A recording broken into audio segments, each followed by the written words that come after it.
Ladies and gentlemen, welcome to the main event.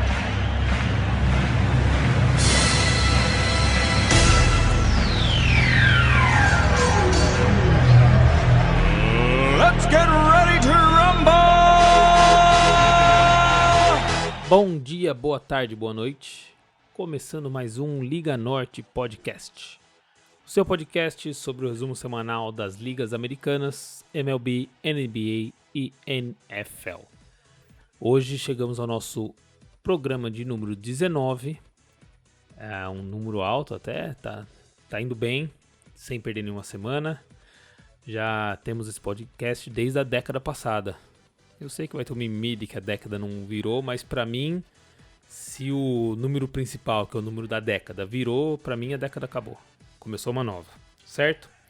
E vamos lá então pro chamar o nosso participante especial aqui, Matheus Trefilho, presente aqui hoje, e nos outros 18 também, para falar sobre esse número 19 e o jogador que ele escolheu para representar. Vamos ver se ele escolheu bem essa semana. Tudo bem, Matheus? Salve, salve, galera. Beleza?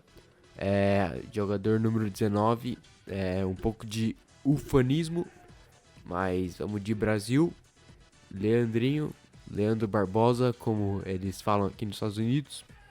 Ele que jogou no Suns. Mas eles chamam aqui de um nome diferente, né? Leandro The Blur Barbosa. Yes. Ele que jogou, acho que ele foi draftado pelo Suns, né? E ganhou um prêmio de sexto homem do ano em 2007. É o único jogador brasileiro a ganhar um prêmio da NBA. Ele também fez grandes temporadas, né, no Warriors.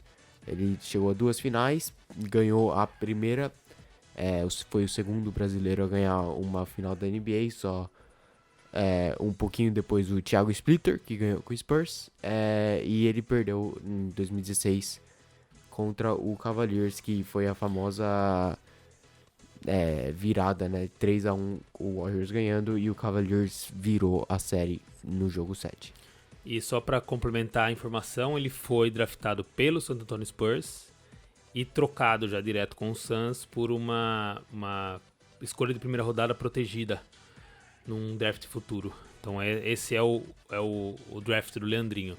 E outra passagem legal do Leandrinho é que ele, na entrevista pós-título, né? Você lembra disso? Que ele fala que a gente é campeão, que ele queria falar, né? E ele falou, a gente é championship.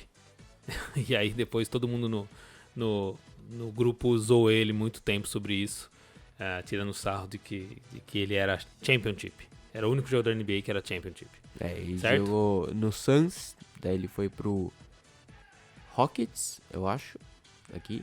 Eu acho, não tem. Ou não. É ou não é. Raptors. Tem um ouvinte nosso que mandou uma corneta, depois eu vou falar, e a corneta dele fala pro Matheus parar de falar eu acho, porque ele fala eu acho quando ele sabe. Então, agora você falou um acho ainda que você achava mesmo, mas... Porque tava a cor só do uniforme, era vermelho, mas é o Raptors. Então ele foi Suns, Raptors, Pacers. Ele falou Pacers mais alto, né? E daí também jogou no Boston, voltou pra Phoenix por 1 ano, jogou no Golden State nos 2 anos que chegaram na final, então, e dessa vez... se aposentou da NBA em Phoenix. Então dessa vez que o Matheus falou eu acho, ele errou, certo? Então vamos à famosa Wikipédia. Ele jogou no Phoenix e aí num outro time vermelho. Atual campeão da NBA. Raptors. No Raptors. Ah, você falou Raptors? Eu tinha falado do Rockets, daí eu falei, Rocks. não, bom, é o então Raptors. beleza. Então é isso, ele jogou no Raptors e aí jogou num outro time vermelho e preto, que foi o Flamengo, e aí sim Indiana Pacers, Boston Celtics e blá blá, certo? E agora ele joga no Minas. O Flamengo, time mais amado no grupo Giannis do Café Belgrado, certo? Certo. Mais amado. Então vamos lá. Tá aí, pra mim eu diria assim que agora ele é meio que um jundiaiense, né? Ele mora em Jundiaí, casado com uma jundiaiense e tá sempre por lá. Tem amigo que já encontrou ele em restaurante, então ele tá vivendo essa vida de Jundiaí e talvez assim, pra mim, né, pelo menos o jogador mais importante brasileiro na história da NBA até o momento. A gente tem pra mim mais 3 grandes na NBA, que é o Varejão, por tudo que ele significou em Cleveland, pelo momento dele no começo do LeBron, a importância que ele tinha no time, até envolvimento com a torcida, a questão da torcida e com peruca pro ginásio era muito legal. O Splitter, por ter sido campeão, por também ter participado de um time histórico. Por ter levado um tocaço do LeBron. Faz parte, né? Só leva o toco do LeBron quem joga contra o LeBron. Você não levou ainda o toco do LeBron, né? Mas o Miles Turner deu um toco no LeBron. Então anota aí. E também o Nenê, apesar de falar muita merda, é um jogador que tem história aí na NBA. Beleza? Vamos então seguir com o programa, que hoje declaradamente vai tomar mais tempo na NFL, por motivos óbvios. Começaram os playoffs. Então a gente vai já avisar que a MLB está mais parada do que saci de patinete, certo? Não sai do lugar, não tem nenhuma notícia, só coisa pequena. Alguma coisa que queira falar, Matheus? O Saci consegue andar de patinete se ele pôr a perna dele pra fora do patinete. Sou obrigado a concordar E puxar, empurrar. né? Ele não vai andar de patinete no modo regular, mas ele vai criar o seu próprio jeito de andar de patinete. Então, no caso, a MLB foi ultrapassada pelo Saci de patinete. Beleza? Então fica aí o ponto que o Matheus trouxe para essa discussão. Então a gente vai agora para a NBA, também falar aí sobre como foi a semana, mas a NBA vai ter seu momento de glória no podcast e logo mais. Então vamos falar sobre a semana da NBA. Lillard, long range three, and it's good! At the buzzer! Damian Lillard! Are you kidding me? E na NBA temos... Eu vou começar... Até vou separar a notícia que o Matheus anotou, apesar de ser sobre o mesmo time, separar, deixar ela em duas. Falar primeiro sobre a notícia fresca aí do Blake Griffin, que é talvez assim um dos grandes jogadores para mim, assim, que me influenciaram. Eu assisti basquete muito tempo atrás, eu tive uma época muito viciada em basquete, e a época de Shaquille O'Neal e Penny Hardaway. E aí depois eu fiquei um tempo sem assistir, e quando eu voltei a gostar de verdade foi no Lob City. E o Griffin, pra mim, é um dos grandes jogadores. E aí, quando a gente veio para os Estados Unidos, ele estava no auge das campanhas comerciais. E é um dos jogadores que eu gosto, mas sofre muito, muito, muito com lesão. E tem alguma coisa atrapalhando ele de novo. O Griffin que foi trocado, né, do Clippers para o Pistons há 2 anos atrás, no meio da temporada. Ele, ano passado, jogou a temporada inteira pelos Pistons, não jogou todos os jogos, porque ele tinha os problemas de lesões, então o Pistons dava uma de Kawhi Leonard nele, dando um low management, não pondo ele para jogar em back-to-back, mas mesmo assim ele não conseguiu jogar os playoffs, só jogou os últimos 2 jogos, já tava perdendo de 2-0 pro Milwaukee Bucks, que era o melhor time da conferência, então não teve muita salvação pro Pistons ele jogar esses últimos 2 jogos no sacrifício, e parece que foi pior ele ter jogado porque ele começou a temporada machucado, com a mesma lesão no joelho. Ele demorou acho que 15 jogos para estrear e ele voltou, mas não jogando todos os jogos como ano passado. Ele jogava descansava o próximo, e aí ele ficou assim até sair a notícia hoje que ele tá em Los Angeles procurando um especialista para ver o joelho dele e para ver se ele vai ter que fazer uma cirurgia que acabe com a temporada dele, né? Seria bom, sim, se a cirurgia for necessária para que ele volte melhor numa próxima e consiga, pelo menos nos seus últimos anos de carreira, jogar mais jogos e disputar uma temporada por completo, seria interessante. Eu acho até que essa notícia dele procurar a cirurgia e tal tem algum vínculo com a próxima notícia sobre André Drummond, porque talvez o Pistons esteja pensando numa reformulação, já sabendo que o Drummond vai sair, e aí talvez o Griffin já aproveite para fazer a cirurgia nesse momento em que o time está reformulando e que seja melhor ficar entre um dos últimos mesmo e entregar a paçoca. E aí, então teve notícia aí do André Drummond. Tá de saída ou não tá? André Drummond acho que é um dos maiores nomes aí disponível em troca, porque teve bastante free agents no ano na free agency do ano passado, então os grandes nomes acabaram de chegar nos seus times atuais, então eles não vão ser trocados, o time não faria isso com eles, né? Só jogar 6 meses e trocar. Então o Drummond, que já tava no Pistons, é um grande nome aí pra troca. E uma notícia que saiu aí do hoje é que o Hawks é um dos interessados no Drummond. Tem mais times monitorando a situação dele. Palavra usada no Café Belgrado também, que gerou discussão sobre o que é monitorando. Tem alguém sentado, olhando no monitor, olá, o cara tá disponível, pega ele. Tá na moda usar essa palavra agora. Então, mas que se um jogador desse ficar disponível, tem time que ele encaixa bem aí, né?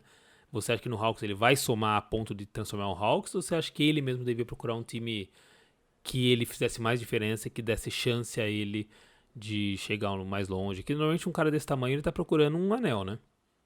Ele ainda é novo, acho que ele tem uns 28, 27 anos. Então ele ainda tem tempo, mas eu acho que no Hawks não seria uma boa pro Hawks, porque eles têm um time jovem, então eu acho que eles precisam de um veterano em outro lugar, e o Drummond, pelo jeito, não é um dos melhores no vestiário. Ele se envolve em bastante brigas dentro de quadra, e isso afeta um pouco, né, o vestiário do time. Então acho que para um time jovem, acho que ele não é a melhor escolha. Acho que o Hawks também acho que não precisa de um pivô, precisa mais de um ala, assim, que joga na posição 3. É mais difícil achar um desses. Acho que seria uma boa pro Hawks na free agency ano que vem tentar um Bogdanovic. Ele aqui vai ser restrito. E saiu a notícia hoje que o Kings não está interessado em ouvir trocas do Kuzma pelo Bojan, porque o Kuzma pediu, o Lakers está querendo trocar o Kuzma, e o Kings era um dos interessados, só que o Lakers falou que tem que começar com o Bojan na oferta, com o Bogdan na oferta, e o Kings falou que isso não interessa a eles, e eles não vão querer Ouvir proposta de ouvir troca. propostas Só ficar pelo claro, qual Bogdanovic a gente tá falando? Bojan ou Bogdan? Bogdan. Bogdan, que é o do Kings. Que é o do Kings. Bojan O é o do croata. Utah. O sérvio. Agora eu confundi mais. E o croata Croata é o que tá no Jazz. Utah, que é o Bojan, Bojan Bogdanovic. que também tá voando, até mais uma vez aí citando o Café Belgrado, é o melhor Bogdan no momento. Concorda? Eu concordo que ele tem mais minutos, então ele faz mais com a quantidade de minutos que ele tem. E chegou do Pacers com uma experiência mesmo de por jogar sem o Oladipo, de tá clutch, né? Tá recebendo a bola final, e isso muda o jogador. Né? Ele não é...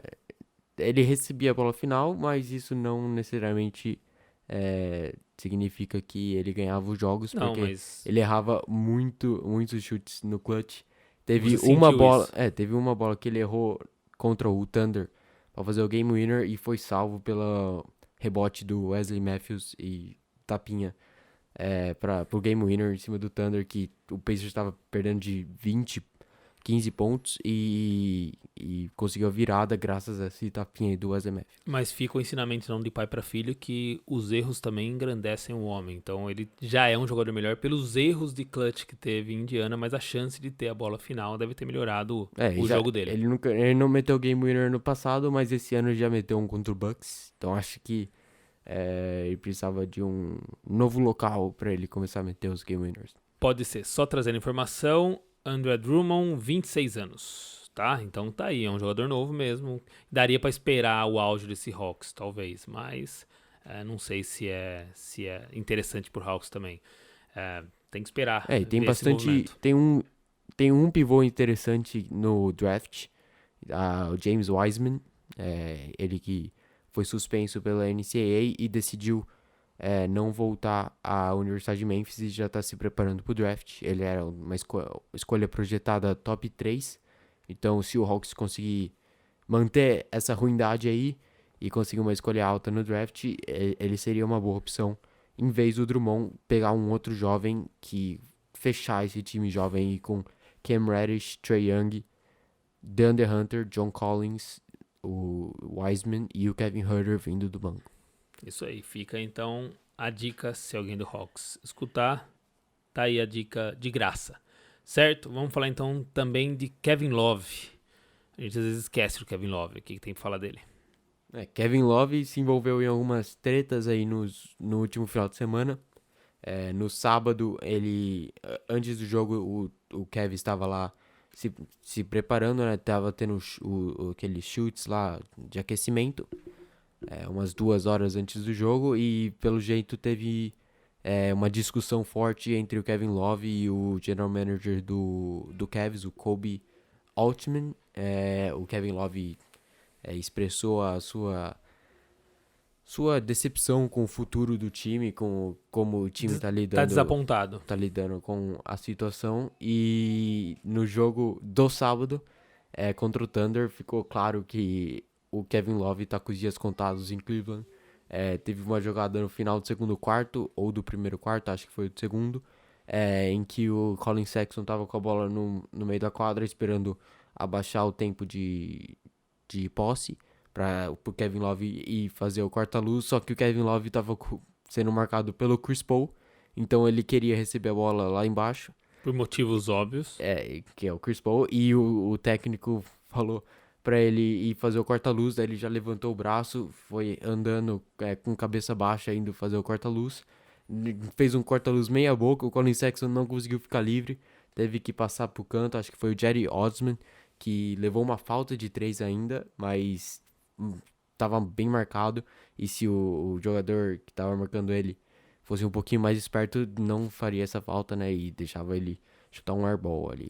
Mas às vezes tem isso, né? Um jogador com essa experiência, num momento desse, que o time só tem ele ali como um nome maior e tal, tem um lance desse, claro, que é pra ele receber a bola e finalizar, e acontece isso, às vezes até não tem que dar razão pro tipo de reação, porque você não resolve as coisas assim, né, em quadra, mas dá pra entender, né? Você com o Chris Paul te marcando e não receber a bola, um jogador do tamanho do Love, do tamanho de envergadura, eu digo moral, jogador do tamanho que ele tem pro Cavs e tal, é desanimador. No mesmo jogo, o Thunder tava no contra-ataque, todo mundo correndo, só deu o Love vindo andando, marcando o cara que tava no canto ali pra chutar de 3, ele veio andando, cabeça baixa, daí o Cavs pegou o rebote, ele nem viu, começou a falar com o banco, ele não tava nem aí pro jogo.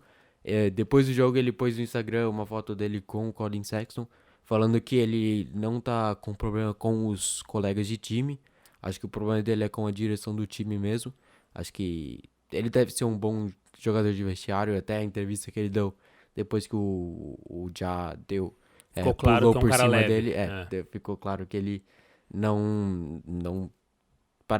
não parece tretar com os jogadores, né? Não tretou nem com o jogador do outro time que passou por cima da cabeça dele, então eu imagino que seja de bom relacionamento. Vamos só aproveitar esse momento que a gente tá falando um pouquinho do Oklahoma e vou trazer aí a nossa primeira perguntinha do internauta, certo?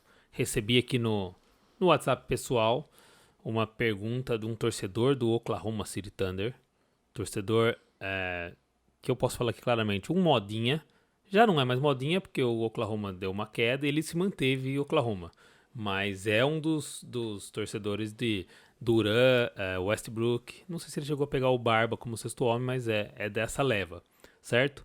Que é o Pedro Novaes, que quando o Spotify lançou no final do ano aí esse resumo do seu ano, ele até mandou pra mim um print dele, que entre os podcasts mais ouvidos dele, tava lá o Liga Norte, certo? Então tem que valorizar esses ouvintes assíduos.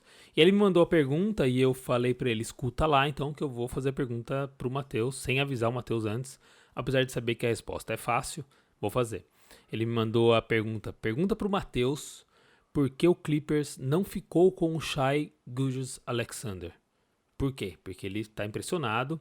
E aí tem aqui, eu vou pôr o áudio, tem uma parte do áudio que talvez não seja publicável, mas eu vou pôr um pouquinho do áudio aqui só pra vocês verem a indignação do Pedro falando sobre, né? Cara, a explicação tem que ser boa, cara, porque imagina o Clippers, já é o melhor banco da NBA, né, cara? Sei lá, na minha opinião.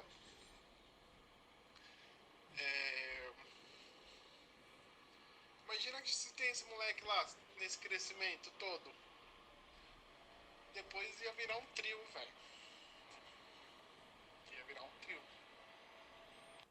Só para avisar vocês que esses momentos em que fica uma pausa não é problema da internet. O Pedro, ele tem essa velocidade mesmo, ele tem algumas pausas durante as falas. Então não se preocupem, tá tudo bem com a nossa internet, certo? Responde aí então, por que o Clippers nessa troca com o Paul George não ficou com o Shai? Falou, era só ficar com o Shai e pegar o Paul George também, simples assim, explica aí. Eu acho que é fácil essa aí, né?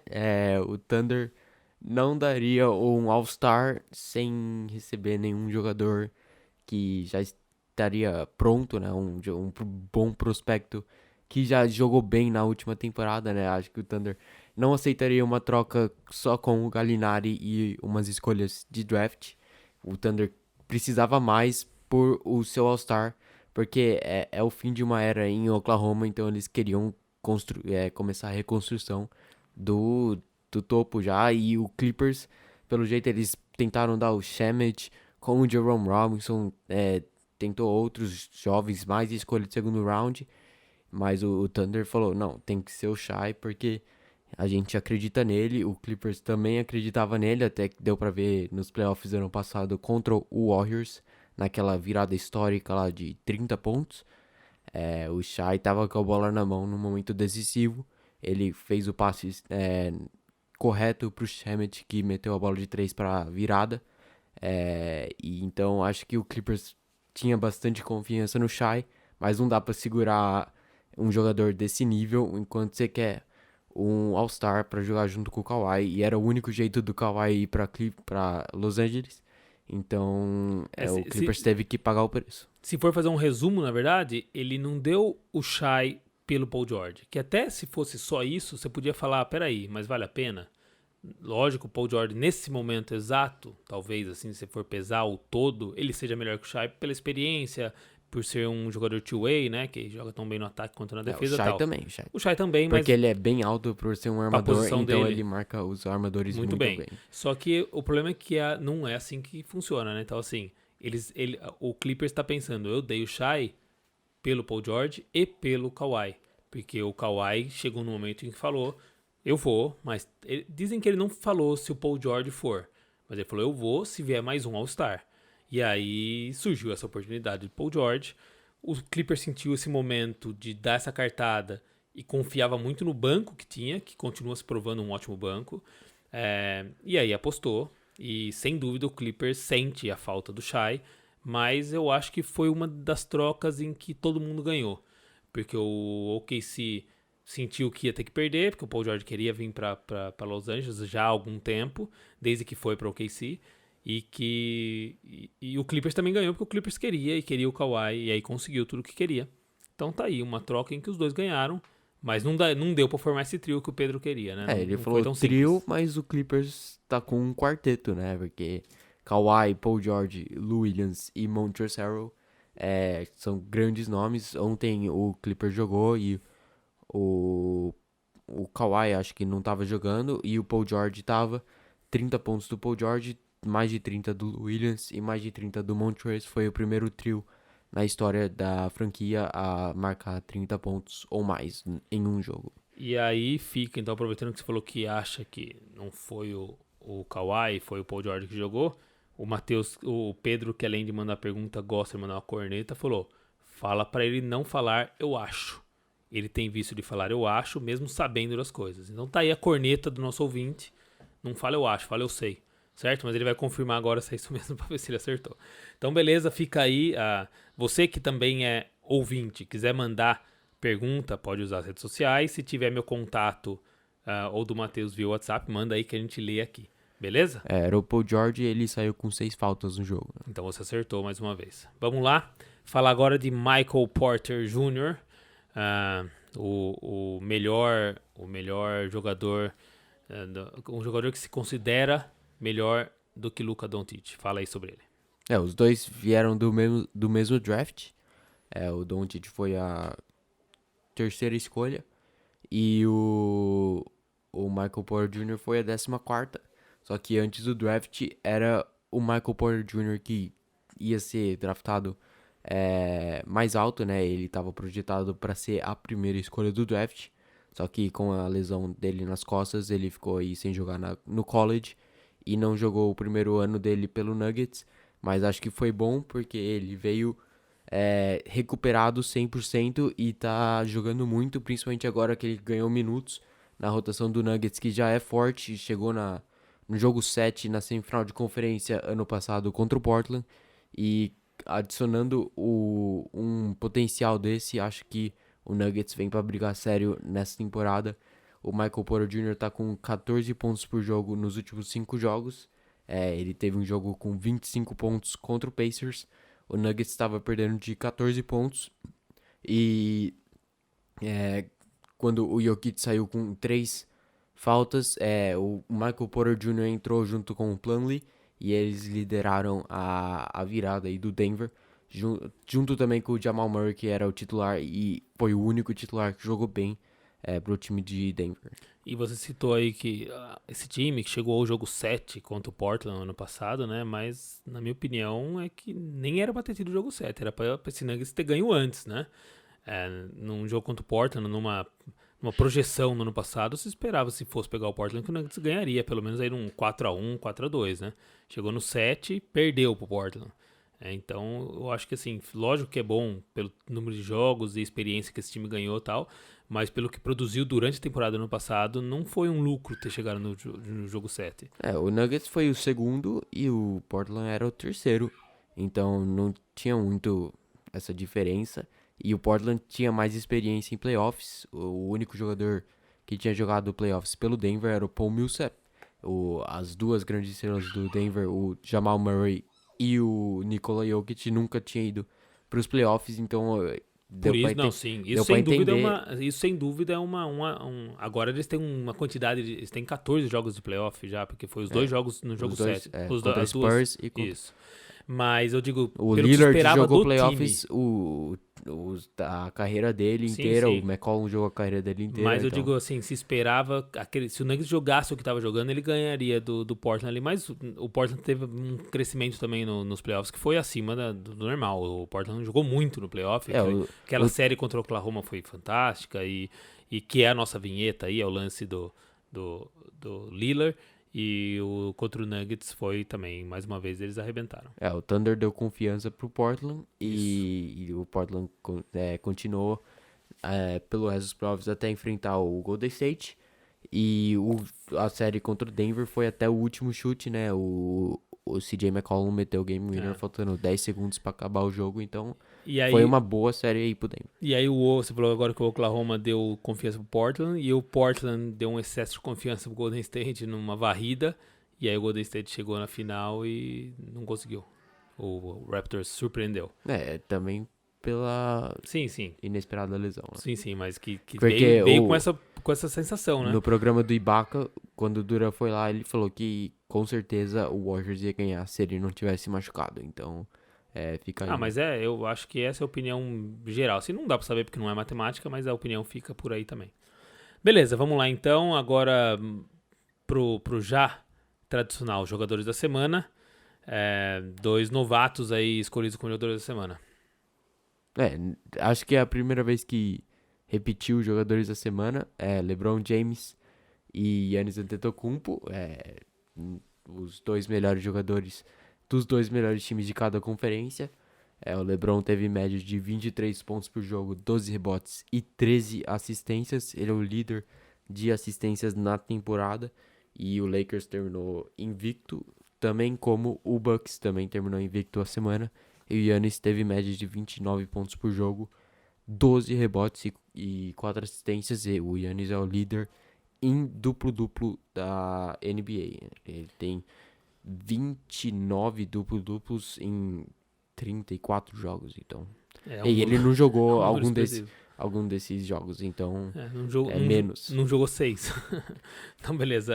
E vamos então falar e aproveitar, dar um espaço para o Matheus cornetar a votação do All-Star. Como que tá? A votação do All-Star é um concurso de popularidade, assim como na NFL é o Pro Bowl. Os fãs votam acho que é só para os jogadores titulares e isso conta como e o resto conta como 50% dos votos, e os jogadores têm 25% dos votos, e os treinadores e jornalistas têm os outros 25%. Então, se o jogador do seu time não tá aqui e você acha que ele merece estar nesse top 10 aqui, ele tem chance ainda, porque os jogadores e os técnicos vão voltar. Certo. Então você tá reclamando que a torcida tá sendo muito clubista e que clubismo tá atrapalhando essa eleição. É isso que você tá falando? Porque quando você vê aqui Alex Caruso em 8º entre os armadores do Oeste, na frente de Devin Booker, Ja Morant, é um pouco inusitado, porque ele é o 10º em pontos do Lakers, o 10º em pontuação do Lakers. Ele no começo da temporada ele nem jogava, o hype que tá em cima dele é por causa da careca, e isso aí os fãs vão à loucura e votam nele todos os dias, 3 vezes por dia. Então acho que... E a pergunta que não quer calar é: o Taco Fall é melhor do que o Sabonis? Não vou responder essa pergunta, porque o Curry é o 4º em armadores do Oeste. Eu também queria falar aqui que é um outro caso de ridicularidade aí da votação do All-Star. E registra então que só falar por que eu fiz a pergunta, eu não tô questionando, é só que o Taco Fall tá posicionado na frente do Sabonis nessa votação. Então tá aí. A torcida do Boston se juntou, tá votando no Taco Fall, não só do Boston, porque o Taco Fall é meio que uma figura da NBA, então deve ter mais gente votando no Taco Fall pra dar essa zoada. Talvez o Cid do Não Salvo esteja fazendo uma campanha, a gente nem sabe, né, a favor do Taco Fall. Mas tá aí, então, a corneta do Matheus, outros nomes... pela primeira vez reclamando de clubismo, quem diria. Outros nomes inusitados é o Carmelo em 8º, entre alas e pivôs do Oeste, ele que começou a jogar depois de 15 jogos da temporada, e o Dwight Howard, que entra do banco e pega rebote, mas só isso. Ele não tem... E tem uma notícia de que ele vai participar do Campeonato de Enterrada. Campeonato de Enterrada eu entendo, porque ele pula bastante, ele consegue dar as E tem a enterradas. história do Superman e tal, né? E acho que a NBA devia chamar o Vince Carter também, que é a última temporada dele, e ele tem grandes enterradas aí na história. Vamos ver se ele aceita, e se a NBA chama, né, e se ele consegue ainda enterrar como ele enterrava nos anos 2000. Talvez não como, mas melhor do que muitos novatos aí. Certo, então? Tá registrada a sua corneta? A gente pode seguir? Derrick Rose é o 4º entre armadores do Leste. Outra coisa Você não aceita? que não deveria acontecer, né? Não deveria acontecer, mas tá acontecendo. Certo, galera? Devontae Graham e Malcolm Brogdon não estão no top 10 aí. Então, vou falar a mesma frase que a gente usou aí pré-golpe, que é votem melhor, certo? Vamos lá, então, pra próxima liga. E agora sim, a gente acabou falando que ia falar rapidinho da NBA. Teve pergunta do internauta, teve áudio, teve algumas coisas aí, alguma enrolação. Então a gente vai agora pra NFL. Roethlisberger has time, throws to the back of the end zone, and it is caught for a touchdown by Holmes. E na NFL chegamos nos playoffs, né, no Wild Card. Tivemos um final de semana bem agitado. 2 jogos no sábado, 2 jogos no domingo. Eu vou fazer um resumo simples, assim. A NFL Brasil postou hoje que a NFL Brasil tem se você entrar no Instagram deles, eles têm lá um link no bio deles que te leva ao Super Bowl Challenge, que você fazia lá a escolha de como você acha que vai ser o caminho até o Super Bowl e quem vai ser o campeão, certo? E aí, não sei quantas milhões de pessoas participaram, e eles anunciaram que hoje, após a primeira rodada do Wild Card, onde foram só 4 jogos, 104 pessoas só ainda estavam 100%. Esse número representa 0,3%. 0,03%. Isso, 0,03%. Não, 0,3%. Isso, 0,3% de todo mundo que participou. Então, quer dizer, imagina, para só 0,3% das pessoas acertarem os ganhadores dos jogos, imagina como não foi bagunçado esse esse primeiro final de semana, né? Como já teve gente grande caindo, e aí gente que achou que não ia longe, agora vendo uma possibilidade de chegar mais longe. Vamos lá, vamos comentar então. Você quer falar do All-Pro primeiro? Pode falar, fala do All-Pro, começa pelo All-Pro. O All-Pro, que é o melhor time eleito por especialistas, né, da NFL. Eles votam e montam o time. No ataque, é meio óbvio as escolhas: Lamar Jackson, Christian McCaffrey, Michael Thomas, DeAndre Hopkins, George Kittle, Ronnie Stanley, que é a linha ofensiva dos Ravens, uma das melhores da NFL, o Ryan Ramsey, que é que é a linha ofensiva do Saints, Quentin Nelson do Colts, Zach Martin do Cowboys e Jason Kelce, que é o irmão do Travis Kelce, o tight end do Chiefs. O Jason Kelce é o center dos Eagles, também um dos grandes nomes aí da NFL, até antes do irmão dele de brilhar aí pelos Chiefs. Então tá aí. E na defesa, Defesa. a gente tem alguns nomes que já estiveram lá por muito tempo, como Aaron Donald, o TJ Watt é uma novidade, porque normalmente é o JJ Watt que tá lá. Esse ano o JJ Watt teve machucado por grande parte da temporada, então o TJ Watt, que tem o mesmo DNA, foi lá e continuou o trabalho do irmão.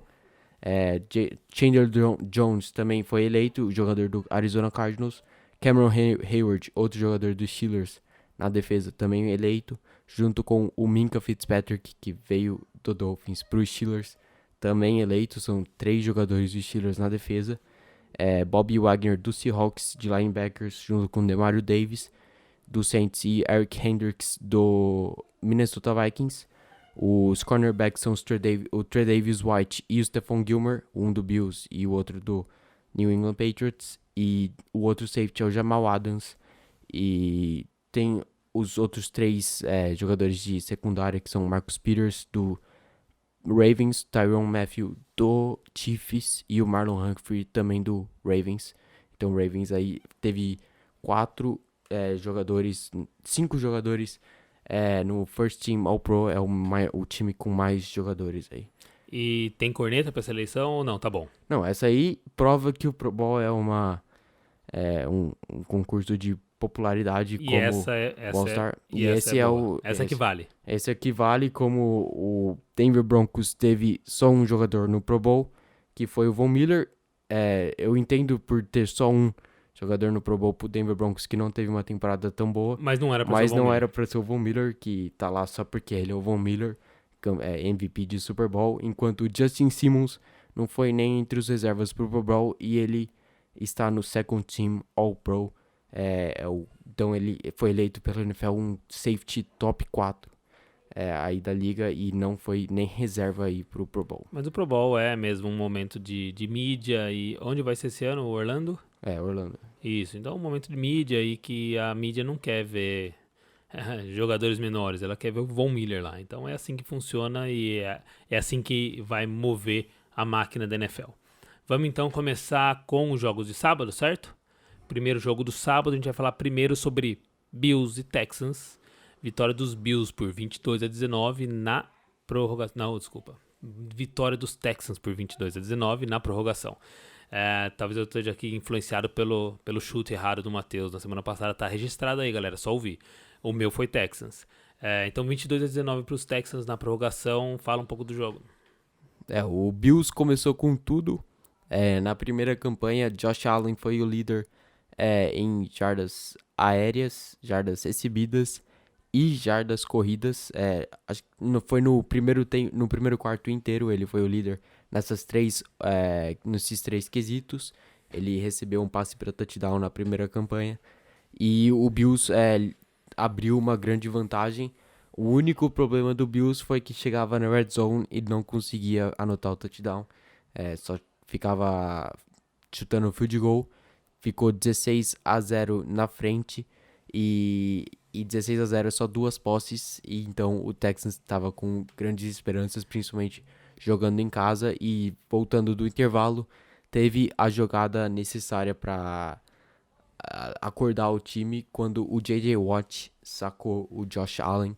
Foi o primeiro sack do Texans e foi um sack muito importante. Mas antes disso, no começo no kickoff do segundo tempo, teve um lance bem interessante que podia ter mudado o rumo do jogo, né? Eu tava... como era o kickoff, eu não tava assistindo A repórter também não tava prestando muita atenção, jogo, ela ficou meio assustada. Daí eu olhei pra TV, a repórter americana ia fazer uma chamada ao vivo, né, falando sobre o que ela falou com os técnicos depois do intervalo, e daí ela olhou pra trás, meio confusa, olhando pro juiz, a câmera mudou, e o Bills estava comemorando um touchdown no próprio kickoff. Depois de entrar os árbitros reservas e tudo, decidiram que o retornador do Texas, o DeAndre Carter, tinha Demonstrado, ele né? demonstrou que ele não ia retornar, e foi engraçado porque ele jogou a bola pro juiz e o juiz desviou da bola para não encostar na bola, para deixar a bola viva, e os jogadores do Bills recuperaram. Não, mas porque assim, né, a impressão que dá é que o juiz não viu o sinal, que foi um sinal meio mal feito, né? O sinalzinho que se faz com o braço, ele fez só meio assim, deu uma abridinha pro braço, foi meio que Não, mas crédito, não é né? o sinal, mas o que conta é que ele pegou a bola E claramente se ele desfez ficou dela. parado Entendi. e falou, Isso jogou a bola pro demonstra- juiz, Isso isso demonstra demonstrou a falta que de... Tudo bem. E o juiz deu um passinho pra trás, querendo dizer, não quero atrapalhar, como se fosse bola viva. E aí foi bem engraçado, mas não seria talvez aí um 20-0. E aí acabou sendo 16-0 numa próxima jogada. E aí continua a história do JJ, que é um retorno muito legal de ver, o JJ né? Watt, muitos falavam que ele estaria fora de toda a temporada. Ele teve uma ruptura no músculo do peitoral e repórteres começaram a falar que tinha grande chance dele jogar o wild card. Ele treinou nessa última semana e foi ativo pro jogo, e teve esse grande sack aí no terceiro quarto para acordar a torcida e o ataque também. E depois dessa jogada, o Deshaun Watson entrou e começou a jogar do nível The Show. E ele falou na entrevista pós que ele falou assim, alguém tinha que decidir, e aí ele pensou, por que não eu? Né? O Deshaun Watson falou. Isso. Ele falou, alguém tinha que decidir o jogo, tava 16-0, aí eu falei, por que não eu? Aí ele falou, alguém tinha que ser A estrela great. do jogo. Isso. E por que não eu? E o J.J. Watt falou, você não tá fora do jogo quando o Deshaun Watson é o seu quarterback. Isso. E aí ele precisava de 2 conversões, o Texans conseguiu 2 conversões, certo? Na campanha seguinte do sack aí do J.J. Watt, ele achou um passe pro DeAndre Hopkins de 30 jardas, uma recepção sensacional do DeAndre Hopkins, que estava apagado, ele só tinha uma recepção até aquele momento, e tinha sido com um fumble depois da recepção. Então o Texans precisava mais do seu grande wide receiver, que foi First Team All-Pro, e ele apareceu, e depois dessa jogada o Deshaun Watson fez o re-option e carregou a bola por 20 jardas, sendo 5 com 3 jogadores do Bills em cima dele. Ele arrastou os 3 jogadores do Bills para o touchdown, e na conversão de 2 pontos ele foi e conseguiu o touchdown também. Destaque para o running back do Texans, o Duke Johnson, que bloqueou 2 jogadores na jogada. Ele estava bloqueando o jogador, o outro veio por trás do Deshaun Watson e ia dar o tackle, jogando o Deshaun Watson por fora do campo. Ele virou e deu uma porrada no cara, o cara saiu da jogada e o Deshaun Watson conseguiu esticar aí pra conversão. Legal. E aí na OT, né, na prorrogação, tivemos aí 2 lances-chave, né? O primeiro, um passe, tava uma terceira para 18. E aí o Deshaun achou o Hopkins num passe fantástico, né? Um passe lindo, né? E deu em seguida a jogada do jogo, que aí parecia um balé de Deshaun Watson com pessoas penduradas. Segunda para umas 4 jardas. Deshaun Watson tava sendo agarrado por 2 jogadores do Bills. Ele deu um rodopio, fugiu dos 2, achou o terceiro running back do time. Esse running back, o nome dele é alguma coisa Johnson. Ele não tinha encostado na bola o jogo inteiro. Foi a primeira recepção ou corrida dele no jogo. Ele correu para 34 jardas com a bola. Ele recebe, ainda dá uma escapadinha e vai bastante, né? Já e deixou posição pro chute. Em posição pro chute, e o Texans nem arriscou perder a bola na primeira, segunda ou terceira descida, já chutou o field goal na primeira descida e ganhou o E jogo. como o Bill já tinha tido a sua posse, então era só um chute pra finalizar o jogo. Então tá aí, legal ver o Deshaun jogando. É diferente, é legal ver o JJ de volta. E o DeAndre Hopkins jogando. A ligação do Deshaun com o Hopkins tá legal de ver. Certo, então nesse primeiro jogo, muita gente, eu vi muita gente apostando no Bills, o Matheus foi um deles, mas a gente tá brincando aqui, mas seria prova que foi pra prorrogação, então era um jogo que qualquer um dos dois podia ganhar. O Allen com o Gore jogaram muito esse jogo também, né? Principalmente O Allen. Gore não, o Devin Singletary. O Gore recebeu muita bola, né? O Devin Ele só não conseguiu Singletary caminhar foi muito. o melhor running back do Bills, o rookie, e esse aí promete um bom futuro em Buffalo.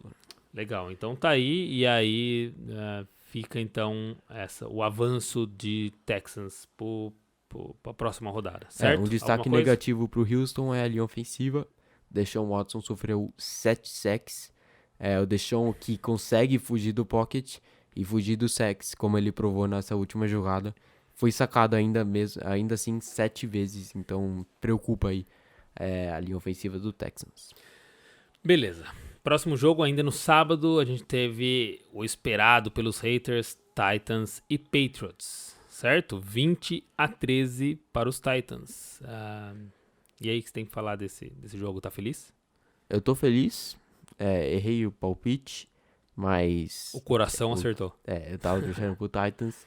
Derrick Henry, que jogador, né? Não, Ele é um running back de outro patamar, né? Ele tem 6'7", não sei quanto é em metros isso aí, mas ele corre, ele é um dos jogadores mais rápidos no combine dele. Ele correu um 4.4 segundos na corrida de 40 jardas. E Ele tem 2 metros. ele tem 2 metros. 200.66, então ele tem 2 metros. Ele tem 2 metros e correu um 4.4. Ele é tipo um LeBron James aí, com uma velocidade imensa, e não dava pra parar ele lá em New England. Ele correu 34 vezes com a bola e conseguiu um touchdown e conseguiu também um recorde de jardas por um running back da franquia em playoffs, 182 jardas correndo, mais 22 jardas recebendo. Então, Então tá aí. Então fica aí falando sobre esse jogador, que esse Henry é mesmo um monstro. Legal de ver. Passaram um vídeo durante o jogo dele no high school. Ele era o dobro do tamanho dos jogadores. Ele jogou 3 anos no high school. 4 anos no high school e correu pra mais de 12 mil jardas. Isso dá mais de 3 mil jardas por temporada. Eu tô Ele teve cansado só de ouvir Ele ele teve falar. 1.500 nessa temporada. Foi o líder da NFL. E teve aí mais de 12 mil no high school. Então, mostrando meu esforço, eu não consegui assistir os jogos por trabalho e tal, parei pra ver os highlights da NFL e trouxe aí algumas anotações pra trazer a opinião do Matheus, certo? Então, ainda falando sobre os Titans, primeiro, certo? Vamos falar sobre Tannehill e Paulo Antunes. O Paulo Antunes fez uma promessa que logo após como se fosse uma aposta, né? Logo após a vitória dos Dolphins contra os Patriots, que fez com que os Patriots fossem pro Wild Card, ele falou que só me falta agora o Tannehill, ex-Dolphins, desclassificar, e se isso acontecer, eu me aposento. Que o Tannehill nunca ganhou do Patriots em New England. Ele que foi quarterback do Dolphins, o Dolphins nunca tinha ganho do Tom Brady em New England. O Tannehill foi um grande... Fez parte dessa história. Desse time e nunca tinha ganhado em New England, foi pro Titans e parece que... Paulo Antunes anuncia a aposentadoria, você acha, após a final, pelo menos, aí do Super Bowl, talvez. Vamos ver aí o que vai acontecer. Vamos esperar. Eu torço pra que não, mas vai ter que pagar de algum jeito, porque fez a aposta, né? Vamos falar agora sobre... Eu queria falar de um lance que me chamou a atenção um pouquinho, que foi o último punch pra dar a bola de volta para os Patriots, faltando lá 20 segundos. Foi aquele punch perfeito, que eles seguraram a bola na linha de 2 jardas, tentando trazer para quem escuta o podcast a importância que tem os times especiais, né? Dar a bola no último lance pro Tom Brady, que se o Tom Brady conseguisse naquele momento, né? Se o Tom Brady conseguisse uma posição de field goal, que não é impossível de pensar, se ele saísse da linha de 20 ou da linha... Num 2 passes ele conseguia chegar no chute, o jogo seria 16-14 e teria acabado. E aí, num trabalho bem feito da equipe, conseguiu fazer a bola parar na linha de 2. Então, a importância que tem esse time especial, né? Nesses momentos. Eu achei meio estranho na parte do Patriots. Não tinha ninguém pra retornar o chute. O Edelman tava mais perto do que o chute iria, né? Normalmente o receiver sabe onde a bola chega e não tinha ninguém lá. E o punter conseguiu um kick da bola muito bom. A bola foi rolando como se fosse um passe, foi rolando bem perto do gramado, né? E rolou umas 10 jardas aí até chegar na linha de uma. E os jogadores do Titans de Special Teams conseguiram chegar lá a tempo e segurar a bola. Muito legal. Vamos falar, apesar de você não gostar, a gente tem que falar, a gente tem que gastar um tempinho falando desses Patriots, né? Falar dessa relação Brady-Belichick. O que você acha, como você acha que vai ser a partir de agora? Como foi aí o pós-jogo? O que eles falaram? O que você ouviu e lembra que eles falaram no pós-jogo? E vai continuar? Ainda vai ter mais dupla pela frente? Ou você acha que tá chegando ao fim mesmo? Qual a sua opinião?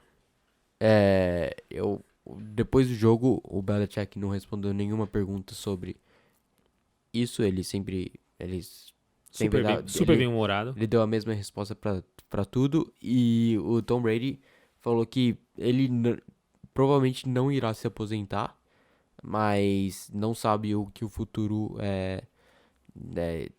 vai apresentar aí pra ele. Então, deixando uma deixa aí que talvez ele saia do Patriots e não se aposentando, mas indo para outro time. O dono do Patriots, o Robert Kraft, falou hoje que ele vai com duas opções para negociar o contrato. Ou o Tom Brady renova e joga em New England, mas no próximo ano aí, ou ele vai se aposentar. Pelo jeito, o desejo dele, né? Ele não quer que o Brady vá para outro time. Isso aí. Então, para mim, assim, o que fica claro nesse jogo, para entender talvez que seja o momento de aposentar, eu sempre acho que é uma decisão do jogador. A gente tá aqui o podcast é para falar sobre, então a gente tem que mesmo dar opinião, mas ninguém tá cagando regra. Se ele quiser jogar mais 10 anos, ele joga, ele merece, ele ganhou muita coisa, tudo bem. Mas o jogo foi pro segundo tempo, já tava 14-13. Então ele passou 2 quartos de um jogo desse tamanho em casa sem conseguir uma posição de field goal, né? Então sem conseguir um chute, sem conseguir pôr o time na linha de 40. Então assim, demonstra talvez mesmo um momento no mínimo de buscar áreas novos.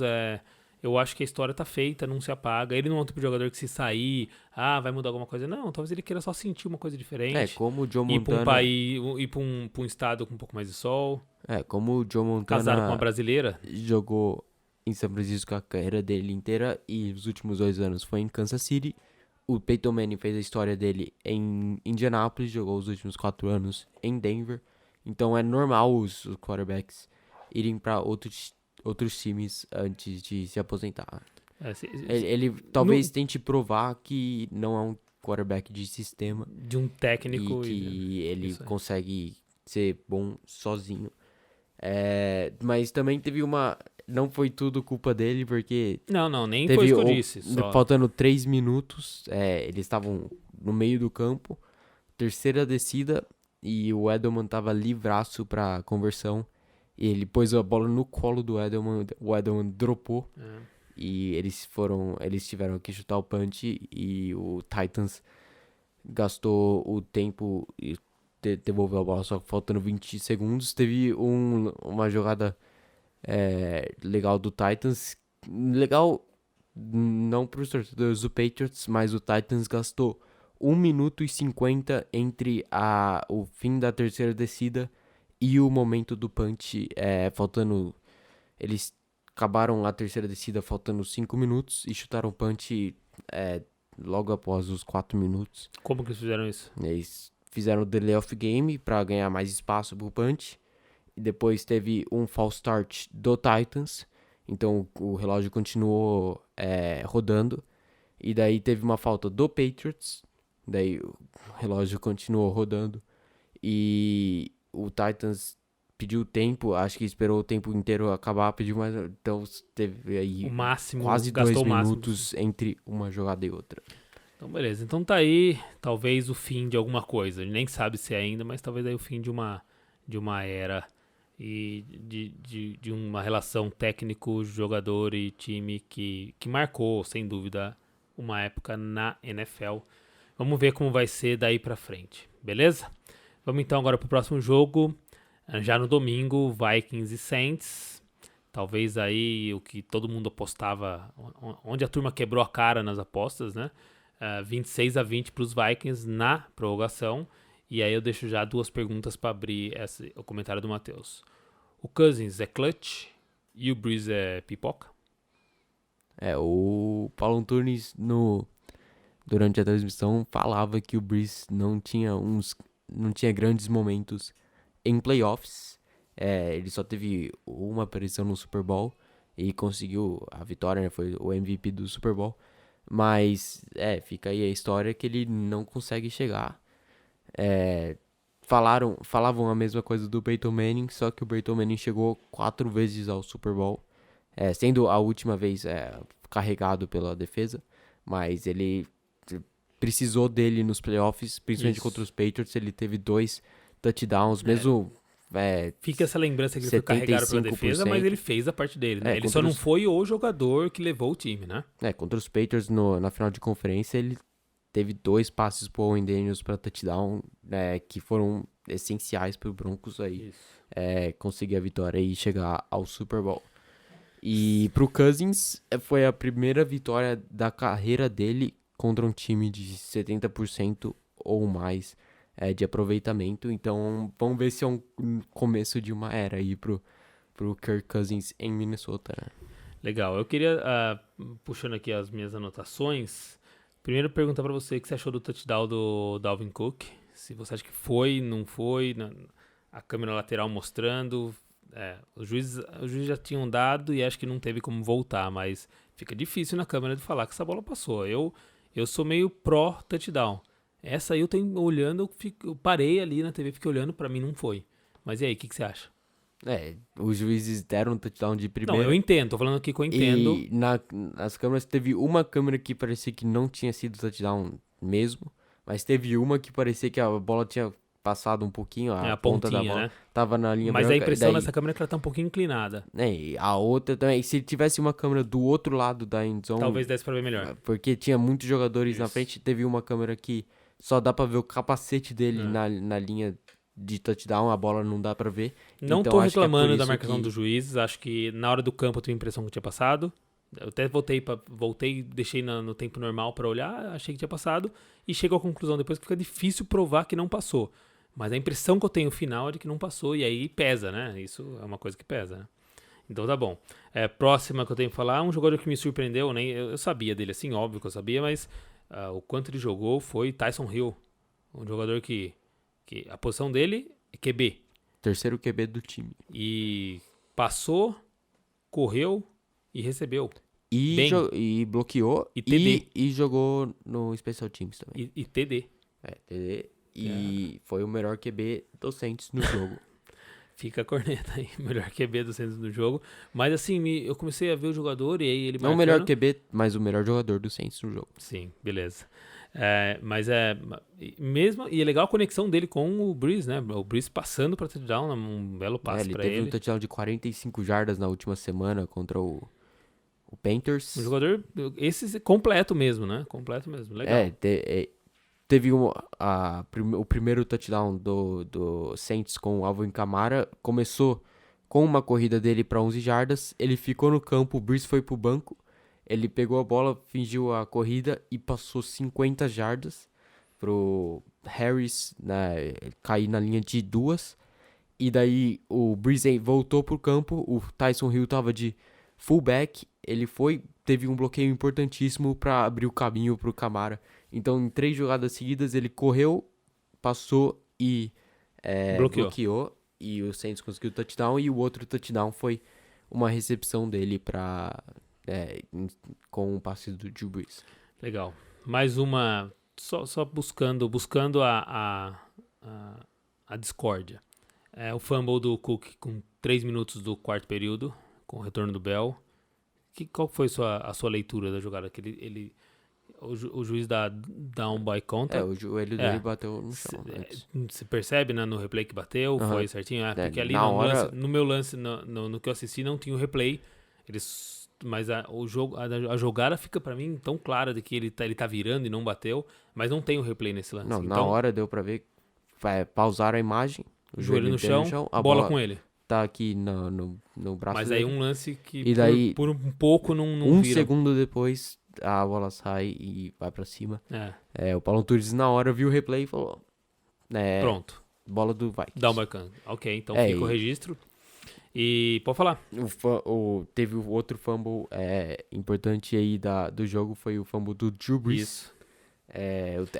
O Taysom Hill tinha acabado de correr 15 jardas. Ele tinha acabado de fazer um lance desse. Parecia o Derrick Henry, os caras tentando dar o teco nele, ele virou, deu um giro, conseguiu correr pra mais. Aí o Brees volta, pega a bola.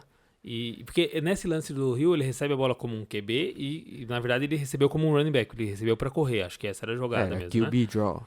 E aí volta o Brees pro campo e no lance, o sentimento é ruim, né? O sentimento pra quem tá assistindo é um sentimento ruim, né? Eu acho que o Hill ficou um pouco chateado aí. Não, acho que não, porque ele tá numa posição de terceiro e talvez ele esteja buscando o lugar dele, mas acho que a torcida ficou mais chateada, né? Vamos ver o que vai acontecer com o Taysom Hill aí na free agency. Eu acho que ele é free agent mesmo. Não deve vai, ter jogador, vai ser deve ter time de olho. Pelo menos pra tentar, talvez como tight end, ou como wide receiver, ou como fullback, ou como running back, ou como QB. Então, alguma coisa ele vai jogar. Ou como center. Então, beleza. E aí, eu queria que você falasse pra mim o que você sentiu no passe do Cousins de 43 jardas pra linha de 2 do New Orleans, na hora que tô falando com a Alessandra como foi o Matheus durante a torcida, porque eu não tava aqui, você teve reações e tal, o que você gritou clutch, como foi o momento aí? Eu só tava zoando, né, porque pessoas falam aí pipoca pro Cousins. Entendo, porque ele nunca ganhou um jogo aí. Mas foi um belo passe, né? Naquele momento foi um lance legal. Né? Ele calou a boca aí dos haters. Diferente do que o Patriots não conseguiu fazer contra os haters deles. O Cousins conseguiu. Legal. E uma grande rota também do Adam Thielen. E fica a questão pro Saints. Acho que ele estava machucado, mas o Marshawn Lattimore não estava em campo. Ele já tinha tomado alguns bailes aí do Diggs e do Adam Thielen, mas ele é o melhor cornerback do time e não estava em campo no momento decisivo. Ele saiu na briga com o técnico da secundária do time no banco. Ele saiu na briga, teve várias brigas no banco nesse jogo. O Stephon Diggs tacou o capacete dele para longe. Mas parece que no final ele ficou um pouco feliz porque foi cumprimentar o técnico do Saints. E ele fez a comemoração que o Saints sempre faz, dirigindo a moto lá, na frente do técnico do Saints dando risada. E parece que ele ficou feliz aí com a Essa foto vitória. ficou bem legal, né? O técnico do Saints na frente com uma cara meio de que... né? E ele atrás fazendo a motinha, assim, ficou bem legal. Destaque pro Cousins, depois do jogo lá no vestiário. Ele parabenizou a defesa. E falou, eu tenho 3 palavras pra vocês aqui. You like that? E daí a galera inteira pulou em cima dele, porque essa é a frase marcante aí da carreira dele. Num Monday Night, ele saiu do segundo quarto, foi pro vestiário no intervalo, e olhou pra câmera e falou, you like that? You like that? Mas mesmo assim ele perdeu o jogo, como ele sempre faz em Monday Night. Mas ficou famoso pela motivação. Então tá bom, então fica aí. E só a sua opinião sobre... Sua mãe me contou, mas eu discordo de você, sobre o lance do TD da vitória, do Rudolph. Você achou falta dele no momento? Você falou que tem um bracinho, uma empurrada ou não? O que você achou? Não, ele deu... eu tentei achar, mas eu acho que ele usa... O braço dele estendeu. Isso, mas estendeu e aí o cara ainda tem contato com o braço dele estendido já. Ele faz um braço de ferro. O juiz falou, depois do jogo, ele deu o boletim lá do jogo, e falou que eles viram os replay, porque eles têm Tem que ver, né? revisar interferência do passe por causa do Saints ano passado contra o Rams, que aquele lá foi Sem interferência. dúvida nenhuma. Mas esse ano ele falou que os dois jogadores estavam fazendo contato um com o outro e não teve contato excessivo para eles marcarem a falta. Tive a impressão clara de que ele esticou o braço e aí o cara entra em contato com o braço dele, ele não empurrou ele, não mudou, ele só usou como proteção. Mas como os juízes não deram em campo, ia ser quase impossível eles voltarem, porque eles não voltaram a temporada inteira. Não ia ser agora. E ele falou também no boletim, ele falou, a gente tá sendo consistente de como a gente vem apitando a temporada inteira. Errando sempre. Tá bom. Não voltando atrás. Beleza. E agora vamos então pro último jogo. Mas a regra que fica aí mal aí pra esse overtime foi a regra da overtime. Fala sobre, a sua opinião é legal sobre, assim, Que né? o Drew Brees não teve a chance de ir pro campo e Explica a regra voltar, primeiro. né? Porque quando vai pra overtime, o time que ganha o cara coroa, ele sempre escolhe receber a bola. Já teve um caso que não escolheu, acho que foi uns 3 anos atrás, que o cara até fala o campo e o outro ficava... Não, ele Foi pelo um jeito pouco- falou catch, só que o juiz entendeu o campo, Yeah. abandonou o campo, e daí o outro time falou, beleza. E aí ficou nós. assim, ficou E meio o outro time foi lá e famoso. ganhou. O Jets tudo bem. contra o Patriots. Mas diga aí, então vamos lá, o cara ganhou, o cara coroa, ele tem que escolher, e ele costuma escolher posse, receber a bola, né? Daí o time que recebe, se anotar o touchdown, acaba o jogo, e se anotar o field goal Ou não anota nada. ou não anotar, continua a prorrogação, e o outro time tem a chance de fazer mais ponto. E se a defesa anotar um safety, também acaba, só que o safety é quase impossível acontecer, porque os kickers normalmente chutam um touchback e o ataque começa na linha de 25 jardas, então quase nunca tem um safety para acabar a overtime. Então, resumindo, grandes jogadores às vezes não tiveram a chance de ter a posse na overtime. Como o Drew Brees esse ano, o Mahomes ano passado na final de conferência contra os Patriots, o Matt Ryan no Super Bowl contra os Patriots, que não merecia. Esse não merecia porque deixaram o Patriots virar, mas mesmo assim ele poderia ter tido a chance de ir lá empatar o jogo, né? E então eu acho que a NFL devia fazer alguma coisa como o college football ou jogar um quarto inteiro sem essa regra de O 7 college pontos. football é uma posse para cada um, independente de quanto marca. Começa na linha de 25 jardas Cada um deles sem chute de retorno. do começa na ataque, 25 Isso. do ataque. Ah, legal, isso é mais legal. Então já dá pra chutar. No college o chute não é 100% certeza. Uhum. Como na NFL também, né? Na verdade, no college é muito menos do que na NFL, isso quer dizer, né? E legal. Se você anotar 3 touchdowns, 2 ou 3, acho que é 3 mesmo, mas depois do terceiro você tem que ser obrigado a ir Não pode mais pra chutar. conversão de 2 pontos. Conversão de 2, legal. E ir pra quarta descida, acho também. Em todos não os pode mais lances. chutar field goal. E isso gera grandes jogos no college. Legal, então fica aí mais uma dica aí pra galera, beleza? E vamos agora sim pro último jogo. Esse eu nem anotei muito porque já era um pouco esperado e aí acabou sendo um jogo um pouco mais fácil. Seahawks 17, Eagles 9. O Seahawks é um time inconstante, mas aí conseguiu sua vitória. E o Eagles mal teve chance de conseguir, perdeu seu QB muito cedo. E agora fica a questão de ter liberado Foles e renovado com... O que você acha sobre? Com o Wentz, o que você acha? Acho que não tem dúvida que o Eagles fez a escolha correta em renovar com o Wentz. Só um azar, bateu um azar aí só. É um azar que foi o primeiro jogo de playoff que o Wentz estava saudável pra jogar.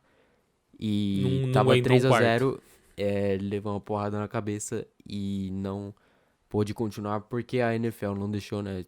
Normalmente, 10 anos atrás, o jogador provavelmente ia voltar e querer jogar voltar pro jogo, mas a O NFL... protocolo de concussão faz com que o jogador fique fora do jogo. E entrou o Josh McCown, também estreante em playoffs.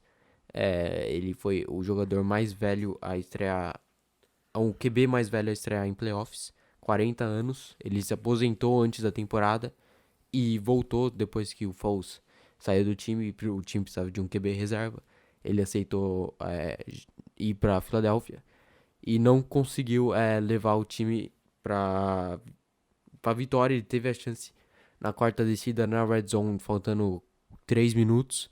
Só que não conseguiu, foi sacado. E ele foi sacado bastante vezes durante o jogo. Vou ver aqui quantos números de sacks teve no jogo.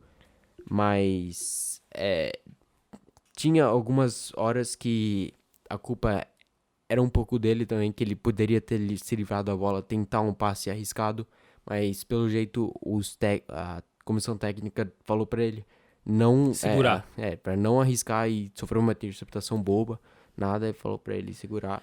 Ele E aí- sofreu 6 sacks no jogo, um a menos que o Deshaun Watson, só que o Wentz sofreu um sack também, então o Eagles sofreu a mesma quantidade de sacks que o Texans.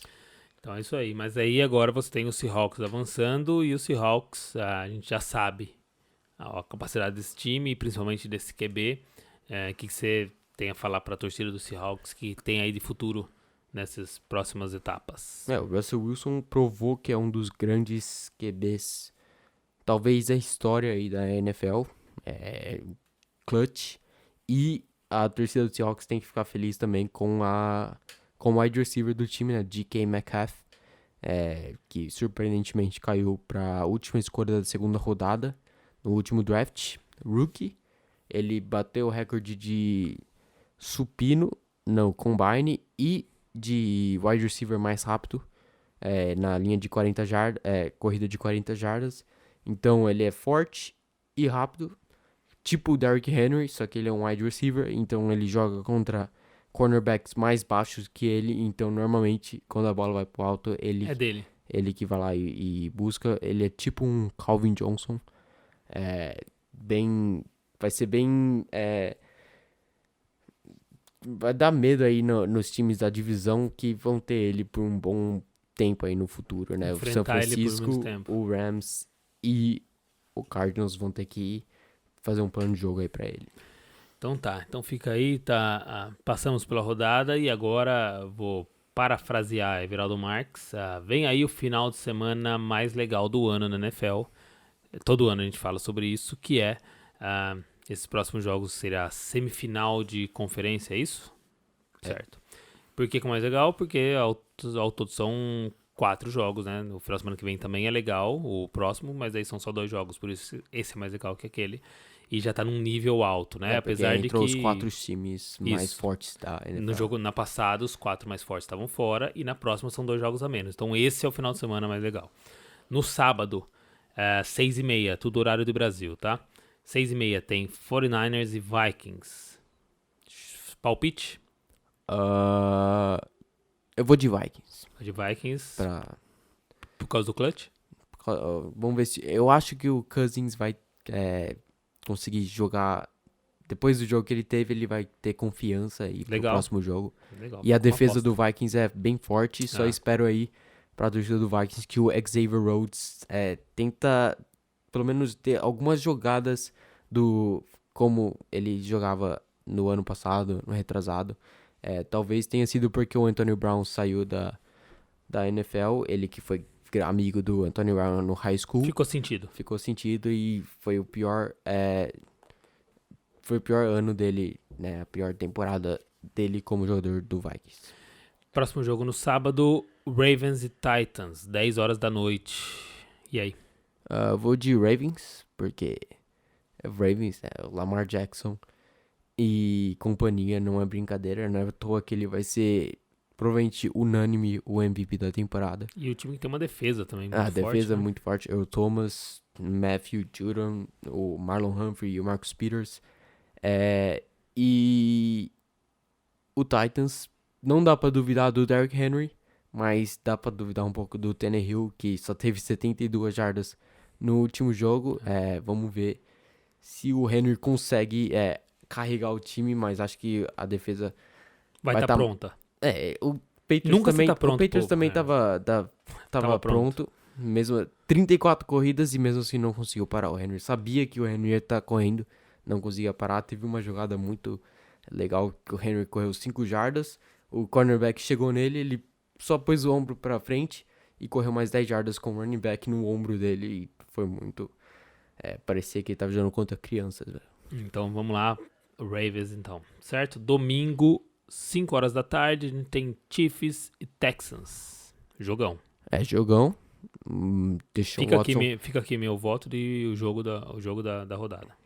Deshaun Watson e Patrick Mahomes. O Texans ganhou na temporada regular do Chiefs, mas eu vou de Chiefs pra esse jogo. Mahomes, não vá contra o Mahomes, é a minha dica, né? Porque o Mahomes, MVP ano passado. E o time teve uma semana de descanso, isso faz diferença, a gente sabe, né? Vamos ver se os jogadores de defesa que estavam machucados conseguem voltar aí pra jogar, e eles vão ser bastante necessários aí, porque a defesa não é das mais fortes, mas melhorou esse ano comparado ao ano passado.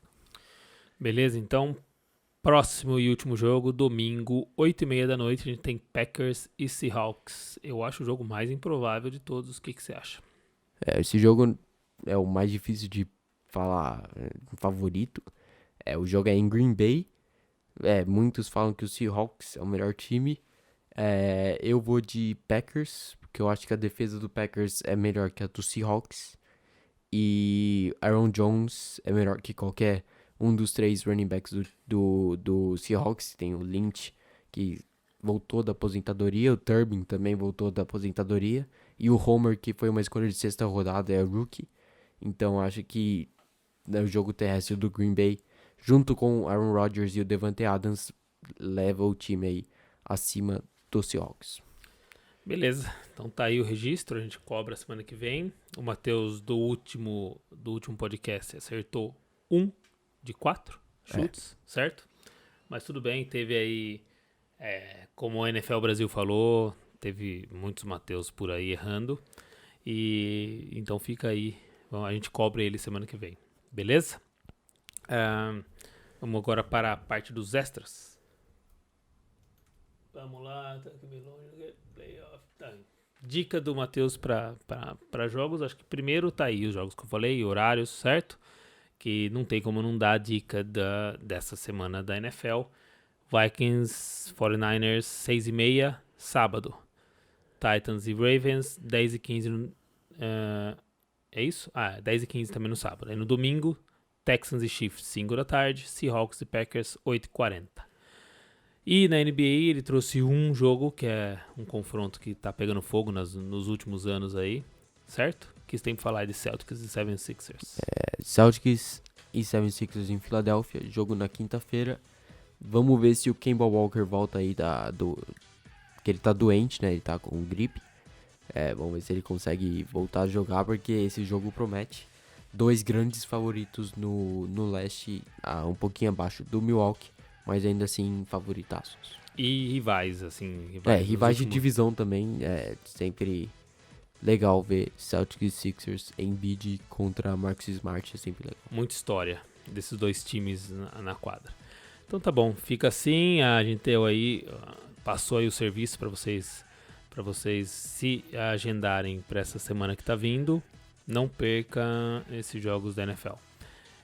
Nas redes sociais, se quiser participar do nosso podcast, mandar alguma pergunta, alguma coisa, no Twitter, no Instagram e no Facebook, todos ali, @LigaNortePod, certo? No nosso e-mail também dá para mandar o recado, liganortepod@gmail.com, e no site liganortepod.com você pode também deixar um recado por lá, mandar uma mensagem por lá. O nosso podcast está disponível em todos os agregadores. A gente está no Spotify, está no Apple e no Google Podcasts, no Deezer, todos os agregadores que estão na Play Store, no YouTube, a gente sobe lá para quem gosta de usar a plataforma, e também no nosso site, a gente tem no blog do Matheus, tem lá o áudio disponível, certo? Fez umas caretas aí, o que você tá gostando de algum resultado aí? Spurs ganhou do Milwaukee, surpreendente.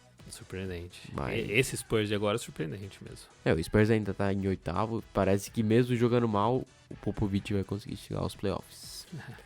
que é Popovich e playoffs são sinônimos, certo? Então tá bom, vitória do Pacers hoje, certo? Pacers deu um pau aí no Charlotte. Desculpa, Devontae Graham, grande jogador, mas não foi hoje.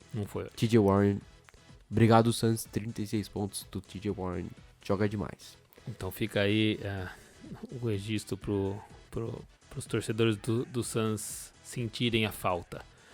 Até mais, a gente se vê semana que vem no nosso programa de número 20. Tchau. Falou. Y'all ready for this?